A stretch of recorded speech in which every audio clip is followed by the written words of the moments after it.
Hello and what is up everyone, hope you're doing well. Today I'm going to be making this beautiful fancy looking dessert. I promise it's easier than it looks and you can make this on Eid holiday and impress your guests. So without any further ado, let's get started.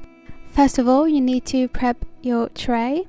You can grease your tray with vegetable oil or ghee instead of baking paper.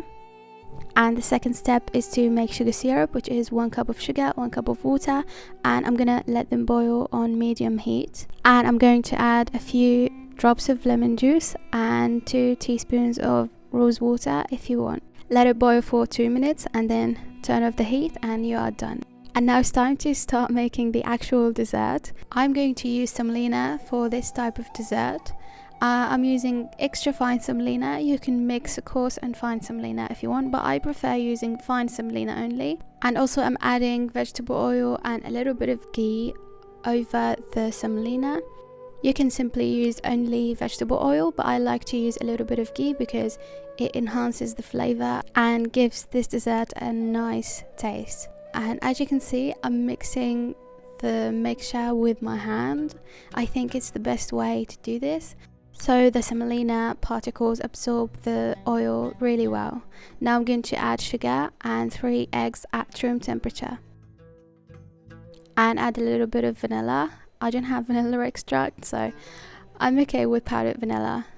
Now mix everything all together really well. I recommend using a whisk for this purpose, but I'm really lazy today and I'm okay with a spatula. Now I'm going to add thick cream to the mixture, which is really important to use, and also in the same cream can or cream tin, I'm going to add yogurt. Basically you can add more yogurt instead of cream that I used, but you can't use anything instead of yogurt because yogurt is very important in this recipe.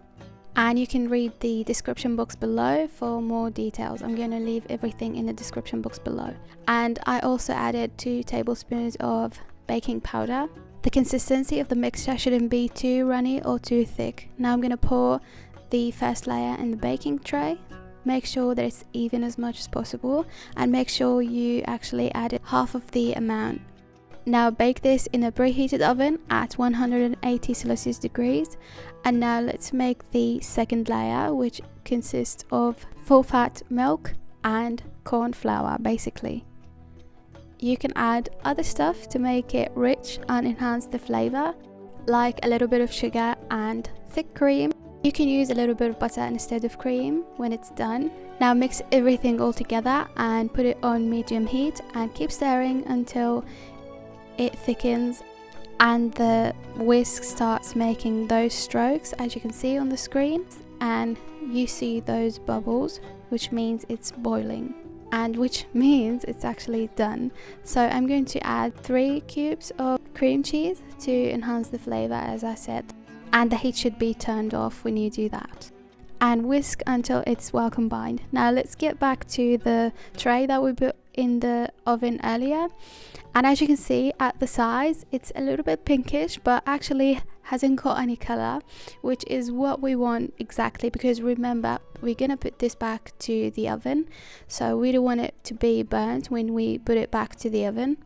And as you can see, I poured the second or the pudding layer on top of the first layer, and I'm gonna leave it to cool down a little until it forms a skin, and then I'm going to add the second or the third layer of the mixture. And as you can see, I'm slowly and gently spreading out the mixture to the sides, and keep doing this until you finish the whole amount. And when it's done, I'm going to bake this in the oven at 180 Celsius degrees, and the baking time is going to be more this time because we've got more layers, so it's going to take more time than the first time. You know it's done from the sides, they're going to appear a little bit golden, and the top layer is going to be dry, so it's time to bake it from the top. As you can see, I gave the top a really pretty golden brown color. Now I'm going to pour the cold sugar syrup over the cake, and I'm going to cover it with foil really well, and then with a kitchen cloth so it absorbs all the sugar syrup. I'm going to leave it like this for 2 hours and then I'm gonna put it in the fridge overnight. I cut it into small pieces the next day. It's very important to leave this in the fridge for at least 4 hours so the pudding layer would be cold and thick enough to hold itself. And that's pretty much it. It's done. Actually, it's so easy to make. If you pay attention to the details and follow the instructions really well, you'll get it perfect from the first time. And you can decorate it with pistachios and rose petals, which looks pretty nice and really fancy. And that was it for today's video. I hope you really enjoyed it. If you did, do not forget to give it a thumbs up, subscribe to my channel and share this video. And I hope you have a beautiful Eid holiday. Eid Mubarak guys, and I shall speak to you all in my next video. Goodbye.